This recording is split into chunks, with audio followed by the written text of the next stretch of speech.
ایک اور اشکال مولانا کہ آپ نے پہلے بھی احادیث کی بات کی، تو احادیث کے اندر بخاری شریف کے اندر حدیث ہے کہ حضرت عمار بن یاسر رضی اللہ تعالیٰ عنہ کے بارے میں کہ ان کو ایک باغی گروہ قتل کرے گا، اور آپ کو بھی معلوم ہے کہ وہ اسی جنگ کے دوران جو ہے وہ شہادت انہوں نے پائی ہے، تو اور وہ تھے بھی حضرت علی کی جانب.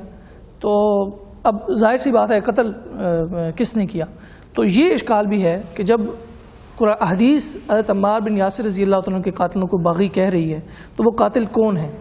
ایک بات تو یہ کہ فئہ باغیہ کا لفظ حضور سرور دو عالم صلی اللہ علیہ وسلم نے استعمال فرمایا، ٹھیک ہے. تو باغی کون ہے؟ پہلے تو حضرت عمار بن یاسر جہاں شہید کیے گئے ہیں اس جگہ کا جائزہ لیا جائے.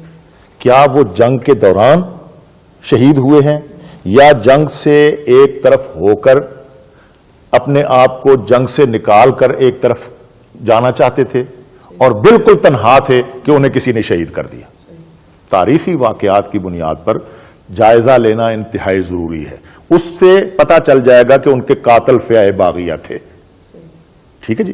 حضور سرور دو عالم صلی اللہ علیہ وسلم کا ارشاد گرامی 100% درست ہے اور آپ کے جملے پر ہمارا سب کا ایمان ہے، لیکن عملاً کیا ہوا ہے کہ اس جنگ سے حضرت عمار ابن یاسر ایک طرف ہو گئے اور وہاں وہ نفل پڑھ رہے تھے یا نماز پڑھ رہے تھے کہ فئہ باغیہ کے لوگوں نے انہیں دیکھ لیا کہ یہ بندہ بھی اب جنگ سے نکل رہا ہے.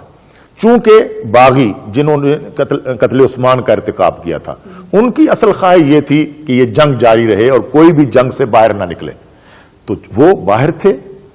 انہی باغیوں میں سے جو مجوسی ہیں، جو عبداللہ بن سبا کے لوگ ہیں، جو قاتلین عثمان میں شامل ہیں اور جنہوں نے یہ جنگ کا ماحول پیدا کیا ہے، انہوں نے دیکھا کہ عمار ابن یاسر جو ہیں وہ وہاں الگ ہو گئے ہیں، تو ان میں سے ہی چند لوگوں نے جا کر انہیں سجدے کی حالت میں شہید کر دیا. وہ قاتل فئہ باغیہ کے ساتھ تعلق رکھتے تھے. اور یہاں فئہ باغیہ کون تھا؟ وہ جو نہ جنگ جمل میں نہ جنگ صفین میں حضرت علی کے حامی تھے، نہ حضرت معاویہ اور حضرت عثمان حضرت عائشہ کے حامی تھے، بلکہ وہ جنگ کو اور زیادہ ہوا دینے والے تاکہ مسلمانوں میں اتفاق نہ ہو سکے.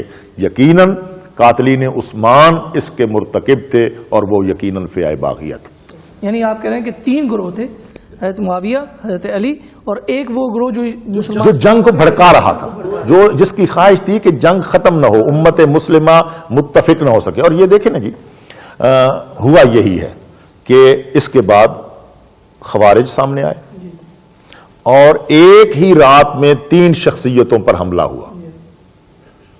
اس میں حضرت معاویہ بھی ہیں، حضرت عمر بن العاص ہیں اور حضرت علی ہیں.